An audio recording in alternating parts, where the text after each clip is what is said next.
బగాయత్ వారి శ్రీ సిద్ధి Vinayaka property developers. Happy homes at Edilabad, Ghatkesar మరియు hill county at Jangaon.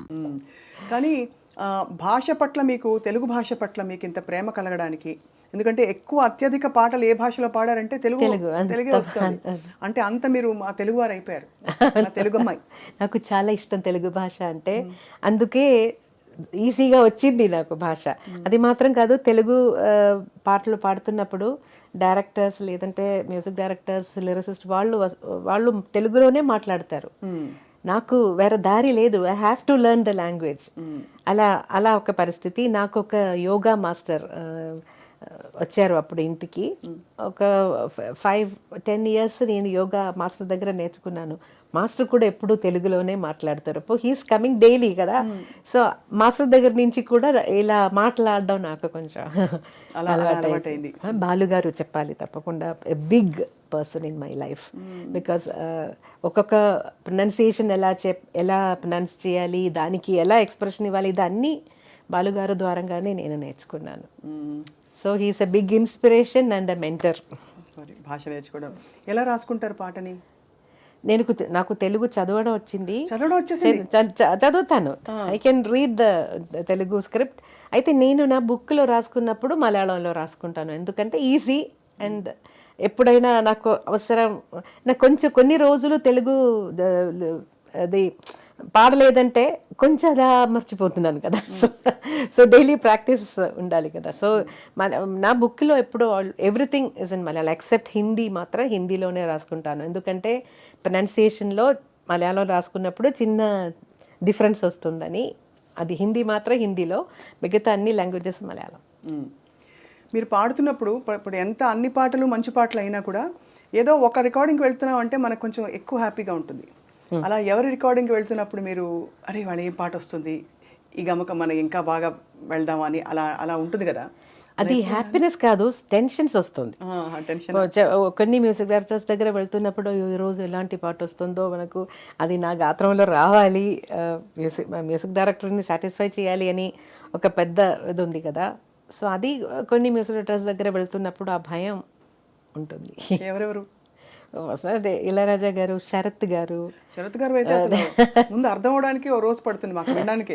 అలా సమ్ టైమ్స్ ఒక సాంగ్ అలా అయ్యింది నాకు, అది సాయి ఏది బేసిక్ సాయి ఏది తెలియకుండా ఒక పాట పాడాను శరత్ గారికి. ఏ పాట? అది మూవీ నేమ్ సింధూర రేఖ అని. దాంట్లో నోట్స్ ఎక్కడెక్కడో పోతుంది.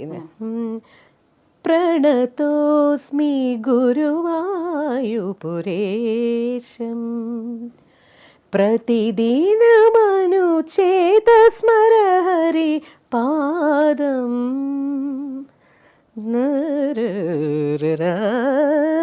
పరిపూర్ణమే తరరారరా కరుణానిధే సత్యం వ్రతభరిత తత్వం మమ హృదయం భక్తి స్వరలులితం ప్రణతోస్మి. అదే బేసిక్ సాయి, దాన్ని అర్థం అవుతుంది. అయితే ఎక్కడెక్కడ పోతుందో నోట్స్ నొటేషన్ రాస్తున్నప్పుడు చాలా టెన్షన్ అయిపోయాను. శరత్ గారి పాటలన్నీ కొంచెం మీరు ఫస్ట్ పాడింది అంటే ఫస్ట్లో పాడిన పాట మధురం గాయతి శరత్ గారి.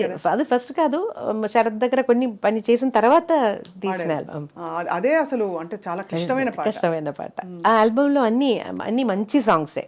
ఇప్పుడు కూడా అది వింటే చాలా ఫ్రెష్ గా అనిపిస్తుంది. చాలా గొప్ప పాటలు పాడుతూ ఈ క్రమంలో మనం సీనియర్ గాయని మణుల పాటలు ట్రై చేస్తూ ఉంటాం నేర్చుకుంటాం నిజంగా కాన్సర్ట్స్ కోసం అని. అది కూడా ఇంకొక విషయం కూడా చెప్పాలి. మన లిరిసిస్ట్ వైరముత్తు గారు ముందు నేను కేరళ నుంచి వచ్చాను, కొన్ని తమిళ్ సాంగ్స్ కొన్ని తెలుసు, అయితే బాగా ఎక్కువ పాటలు తెలీదు. సో అప్పుడు వైరముత్తు గారు నాకు సుశీల గారు పాడిన ఒక 2 క్యాసెట్స్ ఇచ్చేసి, ఇది మీరు నేర్చుకొని మీ గొంతులో పాడి నాకు క్యాసెట్ పంపేయండి అని ఇచ్చేశారు. సో అది నాకు ఒక పెద్ద గుడ్ అడ్వైస్ అండ్ గుడ్ అది మంచిది కదా. సో ఒక్కొక్క నాకు టైం దొరికినప్పుడు అన్నీ సుశీల గారి ఏదైనా ఒక పాట ఆ ఆల్బమ్ నుంచి కొత్త కొత్త సాంగ్స్ రాసేసి అది నా గొంతులో నేను ట్రై చేసి తర్వాత అన్ని సాంగ్స్ అన్ని సాంగ్స్ పాడేసి నేను వైరవత గారికి పంపించేసాను. సో అది నాకు నా డిక్షన్ ఇంప్రూవ్ చేయడానికి, మ్యూజికాలిటీ ఇంప్రూవ్ చేయడానికి అన్నీ చాలా హెల్ప్ అయ్యింది. అలాగే ఇళయరాజా గారు అడ్వైస్ చేసినది ఎక్స్ప్రెషన్స్ కోసం జానకి అమ్మ సాంగ్స్ విను. దాంట్లో ఒక సిచ్యువేషన్ నేను చెప్తే దానికి ఎలా కావాలో ఆటోమేటిక్గా అమ్మ ఇస్తున్నారు. I don't have to tell her more. నాకు నా మనసులో ఏముందో అది అలాగే అమ్మ పాడతారు అని. సో అప్పుడు అమ్మ పాటలు కూడా చాలా విన్నాను. తర్వాత మలయాళంలో చాలా సాంగ్స్ జానకి అమ్మ ఇద్దరు పాడారు.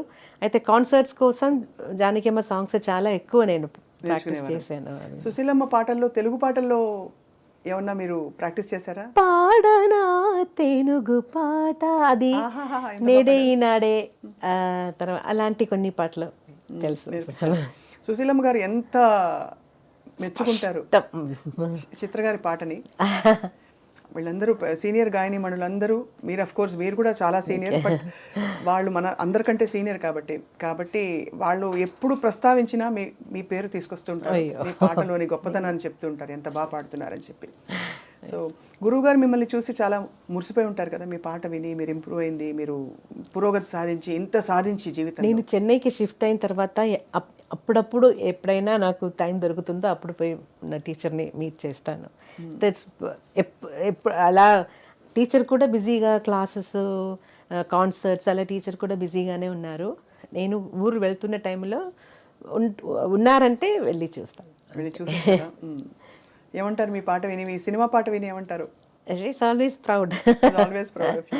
She always all వాళ్ళ టీచర్ బయోడేటాలో కాదంటే అన్ని చోట్ల నా పేరు కూడా రాసింది. సంతోషం. ఎంత గొప్ప జీవితం, ఎంత గొప్ప ప్రయాణం చిత్ర గారు.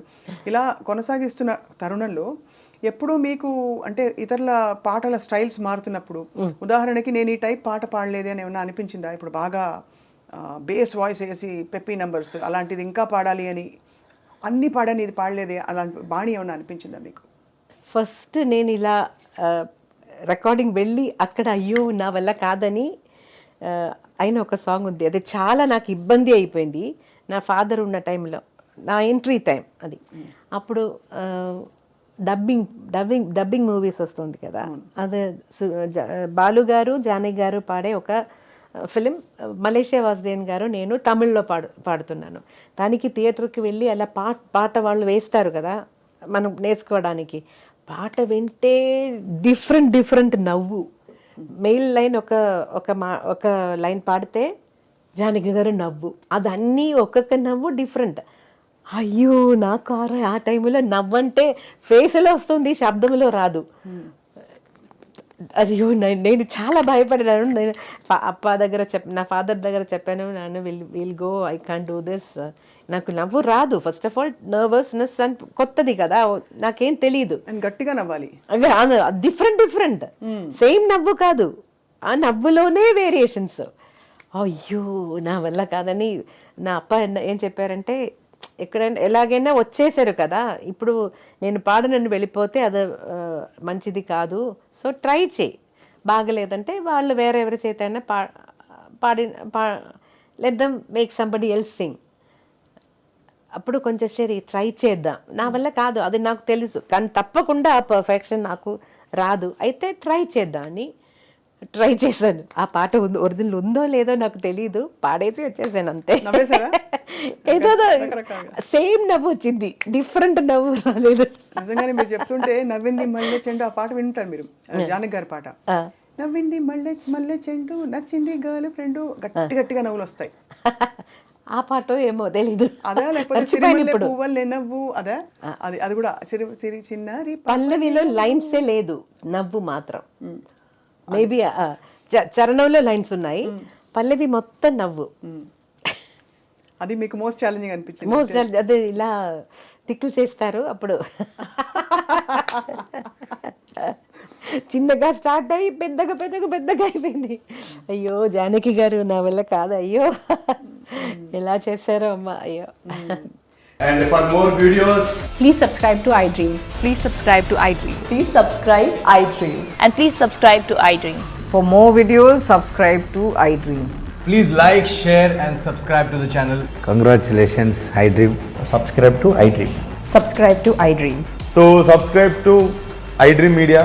iDream की iDream team अंदर की huge congratulations. Please subscribe iDream Media. Please subscribe to iDream. Subscribe iDream. Please subscribe to iDream.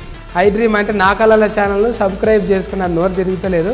మీరైతే గంట గుర్తు కొట్టండి. For more such videos, please subscribe to iDream. Subscribe to iDream. Please subscribe to iDream. Please subscribe iDream Media. Please do subscribe to iDream. Please subscribe to iDream Media. For best entertainment and information, please subscribe iDream. And don't forget to subscribe to iDream.